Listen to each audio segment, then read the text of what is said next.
Hi friends, ಎಲ್ಲರಿಗೂ ನಮಸ್ಕಾರ. ನಾನಿವತ್ತು ನಿಮಗೆ ತುಂಬ ಸಿಂಪಲ್ಲಾಗಿ ಟೇಸ್ಟಿಯಾಗಿ ಬೀನ್ಸ್ ಪಲ್ಯನ ಹೇಗೆ ಮಾಡೋದು ಅಂತ ತೋರಿಸ್ತಾ ಇದ್ದೀನಿ. ತುಂಬ ಕಡಿಮೆ ಸಮಯದಲ್ಲಿ ಈ ಪಲ್ಯನ ಮಾಡ್ಕೋಬೋದು. ನಾನಿಲ್ಲಿ ಅರ್ಧ ಕೆಜಿಯಷ್ಟು ಬೀನ್ಸ್ನ ಚಿಕ್ಕದಾಗಿ ಕಟ್ ಮಾಡಿ ಇಟ್ಕೊಂಡಿದ್ದೀನಿ. ಇದನ್ನು ನೀಟಾಗಿ ತೊಳ್ಕೊಂಡು ಕಟ್ ಮಾಡ್ಕೋಬೇಕು. ಒಂದು ಮಿಕ್ಸಿ ಜಾರ್ಗೆ ಖಾರ ಎಷ್ಟು ಬೇಕಾಗುತ್ತೆ ನೋಡಿಕೊಂಡು ಅಷ್ಟು ಒಣಮೆಣಸಿನ್ಕಾಯಿ ಹಾಕ್ಕೊಂಡಿದ್ದೀನಿ. ಅದ್ರ ಜೊತೆಗೇ ಸ್ವಲ್ಪ ಶುಂಠಿ ಮತ್ತು ಬೆಳ್ಳುಳ್ಳಿ, ಕರಿಬೇವಿನ ಸೊಪ್ಪು ಹಾಕ್ಕೊಂಡಿದ್ದೀನಿ ಮತ್ತು ಸ್ವಲ್ಪ ಬೆಲ್ಲ ಹಾಕ್ಕೊಂಡಿದ್ದೀನಿ. ಸ್ವಲ್ಪ ಹಾಕ್ಕೊಂಡ್ರೆ ಸಾಕು. ಮತ್ತು ಅರ್ಧ ಸ್ಪೂನಷ್ಟು ಜೀರಿಗೆ ಹಾಕ್ಕೊಂಡಿದ್ದೀನಿ, ಸ್ವಲ್ಪ ಸಾಸಿವೆ ಹಾಕ್ಕೊಂಡಿದ್ದೀನಿ. ಇವಾಗ ಇದನ್ನು ಈ ಥರ ರುಬ್ಕೋಬೇಕು. ಇವಾಗ ಇದಕ್ಕೆ 1 ಕಪ್ಪಷ್ಟು ತೆಂಗಿನ ತುರಿ ಹಾಕ್ಕೊಂಡಿದ್ದೀನಿ. ಇವಾಗ ಇದನ್ನು ಈ ಥರ ತರಿಯಾಗಿ ರುಬ್ಕೋಬೇಕು. ನೀರು ಏನು ಹಾಕಬಾರ್ದು, ಆ ರೀತಿ ಈ ಥರ ಡ್ರೈ ಆಗಿ ರುಬ್ಕೋಬೇಕಾಗತ್ತೆ. ಇವಾಗ ಇಲ್ಲಿ ಒಂದು ಪ್ಯಾನ್ಗೆ 3ರಿಂದ 4 ಸ್ಪೂನಷ್ಟು ಎಣ್ಣೆ ಹಾಕ್ಕೊಂಡಿದ್ದೀನಿ. ಎಣ್ಣೆ ಸ್ವಲ್ಪ ಬಿಸಿ ಆದಮೇಲೆ ಇದಕ್ಕೆ ಸಾಸಿವೆ ಮತ್ತು ಕರಿಬೇವಿನ ಸೊಪ್ಪು ಹಾಕ್ಕೊಂಡಿದ್ದೀನಿ. ಇವಾಗ ಇದ್ರ ಜೊತೆಗೇ 2 ಕಟ್ ಮಾಡಿರೋ ಹಸಿಮೆಣ್ಸಿನ್ಕಾಯಿ ಹಾಕ್ಕೊಂಡಿದ್ದೀನಿ ಮತ್ತು 2 ಚಿಕ್ಕದಾಗಿ ಕಟ್ ಮಾಡ್ಕೊಂಡಿರೋ ಈರುಳ್ಳಿ ಕೂಡ ಹಾಕ್ಕೋಬೇಕು.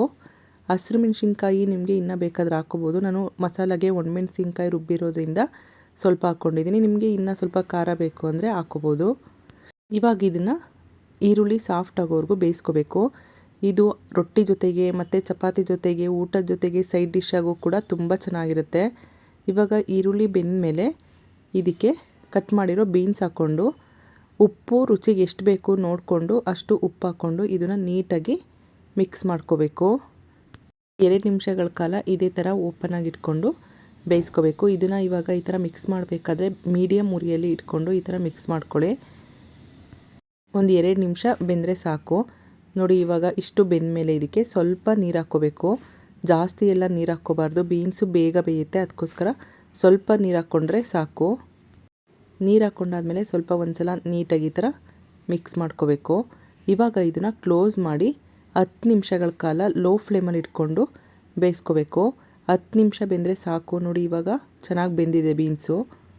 ಆಲ್ಮೋಸ್ಟ್ 90% ಅಷ್ಟು ಬೆಂದಿರುತ್ತೆ. ಇವಾಗ ನೋಡಿ, ಈ ಥರ ಬೆಂದಿರೋ ಬೀನ್ಸಿಗೆ ನಾವು ರುಬ್ಬಿಟ್ಕೊಂಡಿದ್ವಲ್ಲ ಆ ಮಸಾಲನ ಹಾಕ್ಕೋಬೇಕು. ನೀವು ಕೂಡ ಈ ರೀತಿ ಬೀನ್ಸ್ ಪಲ್ಯನ ಮಾಡಿ ನೋಡಿ, ತುಂಬಾ ಟೇಸ್ಟಿಯಾಗಿರುತ್ತೆ. ಅಕ್ಕಿ ರೊಟ್ಟಿ ಜೊತೆಗಂತೂ ಅದ್ಭುತವಾಗಿರುತ್ತೆ ಮತ್ತು ಚಪಾತಿ ಜೊತೆಗೂ ಕೂಡ ಚೆನ್ನಾಗಿರುತ್ತೆ. ಮತ್ತು ರೈಸ್, ರಸಮ್ ಜೊತೆ ಆಗಿರ್ಬೋದು, ಊಟ ಯಾವುದೇ ಆಗಿರಲಿ ಅದ್ರ ಜೊತೆಗೆ ಸೈಡ್ ಡಿಶ್ ಆಗಿ ತುಂಬಾ ಟೇಸ್ಟಿಯಾಗಿ ಮಾಡ್ಕೋಬೋದು. ಇವಾಗ ಇದಕ್ಕೆ ಸ್ವಲ್ಪ ಕೊತ್ತಂಬರಿ ಸೊಪ್ಪು ಹಾಕ್ಕೊಂಡು ಇದನ್ನು ಚೆನ್ನಾಗಿ ಮಿಕ್ಸ್ ಮಾಡ್ಕೋಬೇಕು. ಈ ಥರ ಮಿಕ್ಸ್ ಮಾಡುವಾಗ ಆದಷ್ಟು ಮೀಡಿಯಮ್ ಫ್ಲೇಮಲ್ಲಿ ಇಟ್ಕೊಂಡೆ ಮಿಕ್ಸ್ ಮಾಡಿ. ನೋಡಿ, ಈ ಥರ ನೀಟಾಗಿ ಮಿಕ್ಸ್ ಮಾಡ್ಕೊಂಡಿದ್ದೀನಿ. ಆದಷ್ಟು ಈ ಥರ ಮಿಕ್ಸ್ ಮಾಡಬೇಕಾದ್ರೆ ಮೀಡಿಯಮ್ ಫ್ಲೇಮಲ್ಲಿ ಇಟ್ಕೊಂಡೆ ಮಿಕ್ಸ್ ಮಾಡಬೇಕು. ನೋಡಿ, ಈ ಥರ ಚೆನ್ನಾಗಿ ಮಸಾಲ ಎಲ್ಲ ಕಡೆಯೂ ಹೊಂದ್ಕೋಬೇಕು. ಆ ರೀತಿ ಈ ಥರ ಮಿಕ್ಸ್ ಮಾಡಿಕೊಂಡು ಇದನ್ನು ಒಂದು 2 ನಿಮಿಷ ಕ್ಲೋಸ್ ಮಾಡಿ ಬೇಯಿಸ್ಕೋಬೇಕಾಗತ್ತೆ.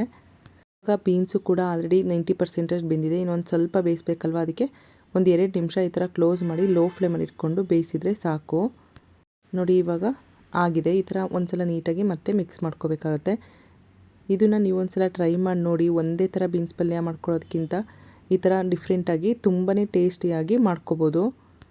ಕೆಲವರು ಬಾಡಿ ಹೀಟ್ ಇರುತ್ತೆ ಅಂತ ಚಪಾತಿ ತಿನ್ನೋದಿಲ್ಲ, ಅವರು ಕೂಡ ಈ ಪಲ್ಯ ಜೊತೆ ಚಪಾತಿ ತಿನ್ಬೋದು. ಏಕೆಂದರೆ ಚಪಾತಿ ಹೀಟ್ ಇರುತ್ತೆ ಮತ್ತು ಬೀನ್ಸ್ ಪಲ್ಯ ತುಂಬ ಕೋಲ್ಡು. ಬಾಡಿಗೆ ಯಾರೆಲ್ಲ ಹೀಟ್ ಬಾಡಿ ಇರುತ್ತೆ ಅವ್ರಿಗಂತೂ ತುಂಬ ಚೆನ್ನಾಗಿರುತ್ತೆ. ಮತ್ತು ಚಪಾತಿ ಜೊತೆಗಾಗ್ಬೋದು, ಯಾವುದ್ರ ಜೊತೆಗಾದರೂ ನೀವು ಇದನ್ನು ಹೀಟ್ ಬಾಡಿ ಇರೋರು ತುಂಬ ಸೇವನೆ ಮಾಡ್ಬೋದು. ನೀವು ಈ ರೀತಿ ಬೀನ್ಸ್ ಪಲ್ಯನ ಒಂದ್ಸಲ ಮಾಡಿ ಟೇಸ್ಟ್ ಮಾಡಿ ನೋಡಿ. ಹೋಟೆಲಲ್ಲೂ ಕೂಡ ಈ ರೀತಿ ಇರಲ್ಲ, ಅಷ್ಟು ಟೇಸ್ಟಿಯಾಗಿ ತುಂಬಾ ಚೆನ್ನಾಗಿರುತ್ತೆ. ನೋಡಿ, ಸಿಂಪಲ್ಲಾಗಿ ಬೀನ್ಸ್ ಪಲ್ಯ ರೆಡಿಯಾಗಿದೆ. ಇದನ್ನು ನೋಡಿಕೊಂಡು ನೀವು ಕೂಡ ಒಂದ್ಸಲ ಟ್ರೈ ಮಾಡಿ ನೋಡಿ. ಇದೇ ಥರ ಈಸಿ ರೆಸಿಪಿಗಳಿಗಾಗಿ ನಮ್ಮ ಚಾನಲ್ನ ಲೈಕ್ ಮಾಡಿ, ಶೇರ್ ಮಾಡಿ ಮತ್ತು ಸಬ್ಸ್ಕ್ರೈಬ್ ಮಾಡ್ಕೊಳ್ಳಿ.